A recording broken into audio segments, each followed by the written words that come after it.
Welcome back to HBRV Lifestyle. Honey Badger here, giving you two straight in the RV business as usual. And did it ever get more expensive to own an RV in summer of 2022? Well, that's a yes it did, and no it didn't. Let me explain.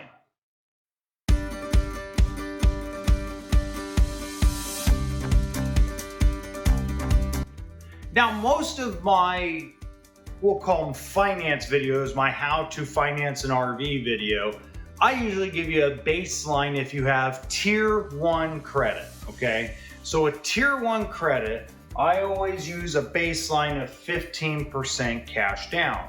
Remember, there's three things that affect an interest rate in the RV business. The first is a dollar amount finance, and the second one is the down payment. Now in July of 2021, I was telling people a baseline of 15% down and 4.74. This was when rates were in the high 3s to high 4s, depending on the amount you financed, and of course having tier 1 or tier 2 credit. Well, goodbye to that, okay? Because February rolled around, and when February rolled around, I did another video, and that video was 5.49. So it took, let's see, August, September, October, November, December, January, 7 months to go up 3/4 of a point. Right now, today, June 23rd, 2022, 7.99. It's incredible. So just in, let's see, March, April, May, June, 4 months, we've gone up 2.5% in interest rate. Interest rates are climbing so fast and often that dealerships in the States can't keep their websites up to date with actual accurate information. If you really think about it, going from 5.49 to 7.9 as a baseline interest rate, that's a huge jump. It's like, whoa, holy crap, what are you guys thinking? You're gonna kill the market.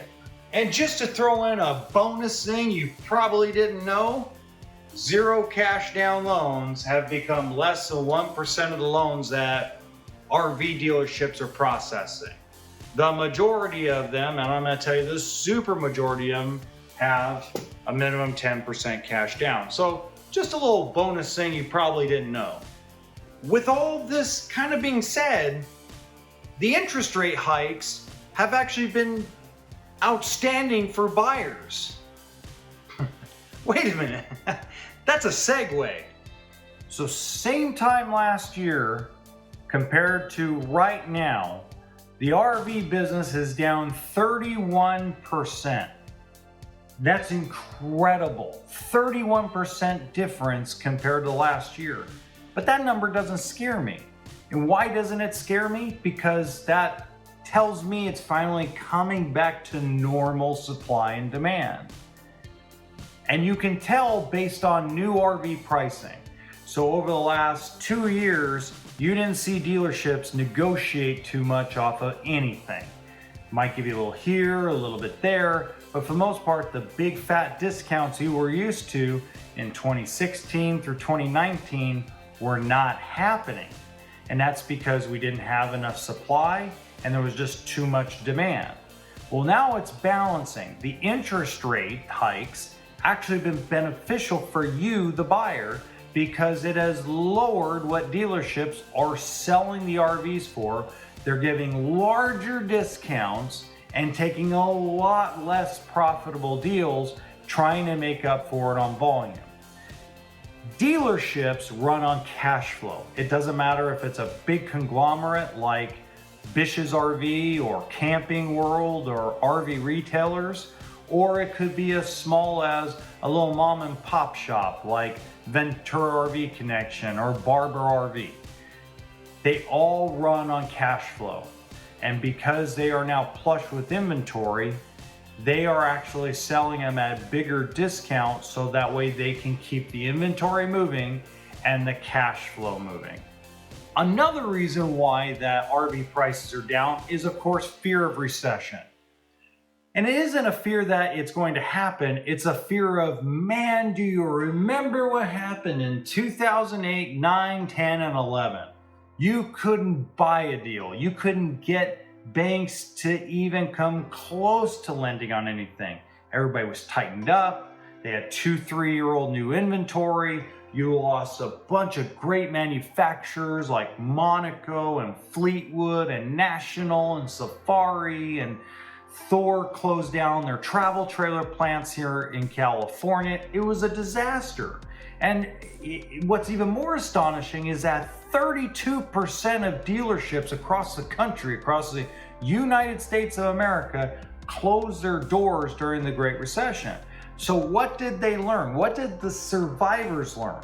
They learned not to get stubborn. They see the signs that there's going to be a contraction, and they've decided, you know what? Let's not do this like we did last time. Let's move inventory, let's discount prices, and let's make it up on volume. We'll make it up through getting the units out over the curb so people can A, afford the payments, and B, we don't run into the same situation we ran into a little over a decade ago. We don't want another Big Short situation. And ultimately, I'll put it like this. Over the last probably week, from my perspective, sitting on the desk and putting deals together for salespeople, I sometimes look at my coworker and my boss and go, hey, am I gonna get fired for selling this coach?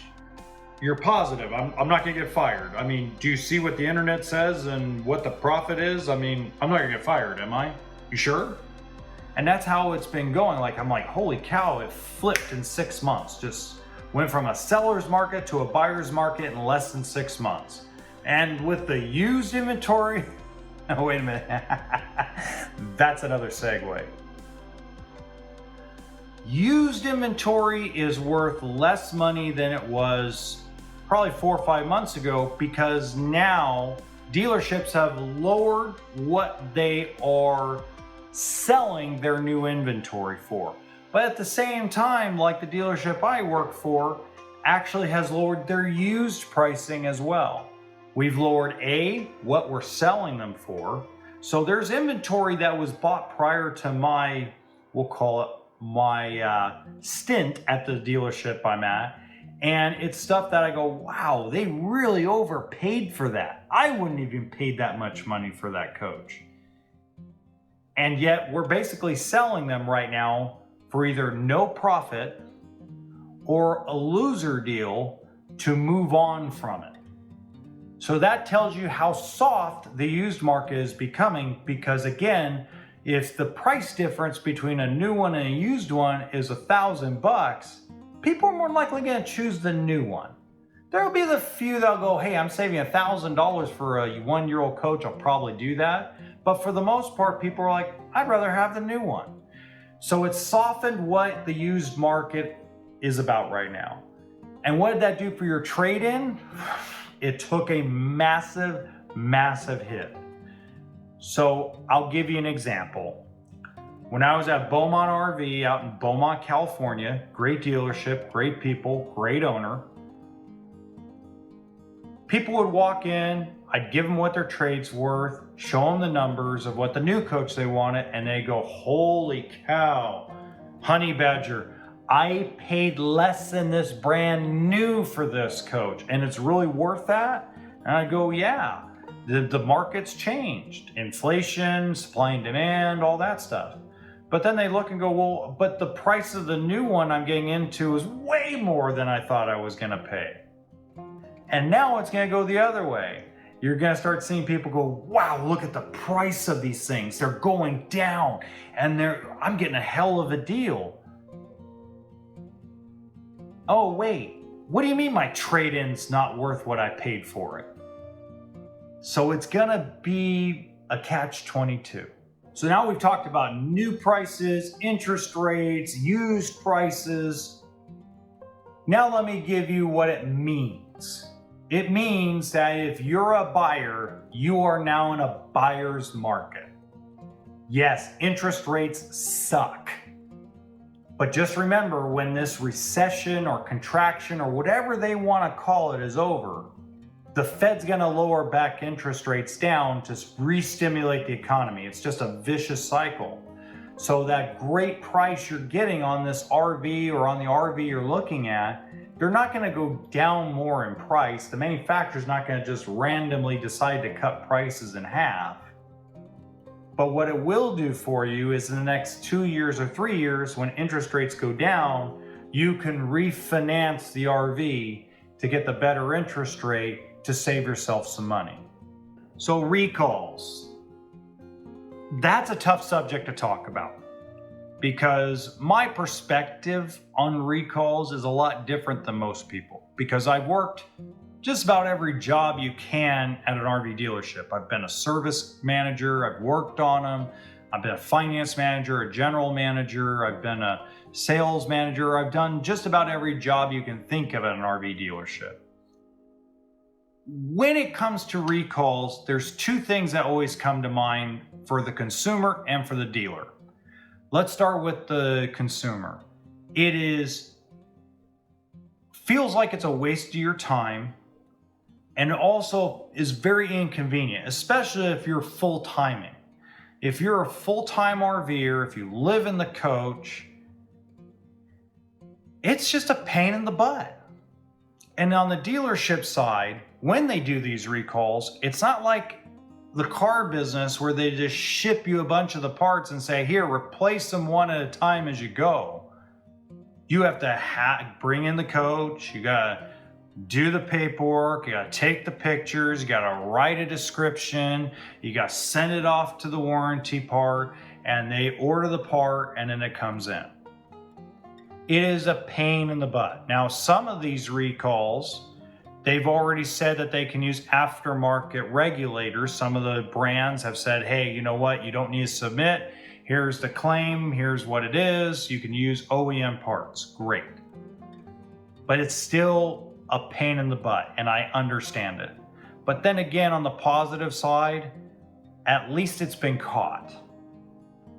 The regulators, the solar, if it was an axle issue, if it was a fire extinguisher issue, whatever the issue may be, it's been caught and they have a resolution to it. And that's what the important part is.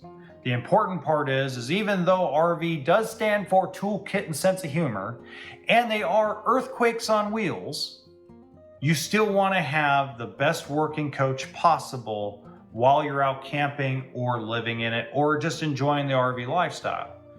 Now, if you want more information on the recalls, Josh the RV Nerd did an amazing video on it, and I put the link to it in the description box below. By the way, shout out to you, Josh. You are one of my inspirations for doing this channel, so thank you very much. Now, if you guys want to see some more finance videos, let's say on the basics of RV financing, that link is right up there.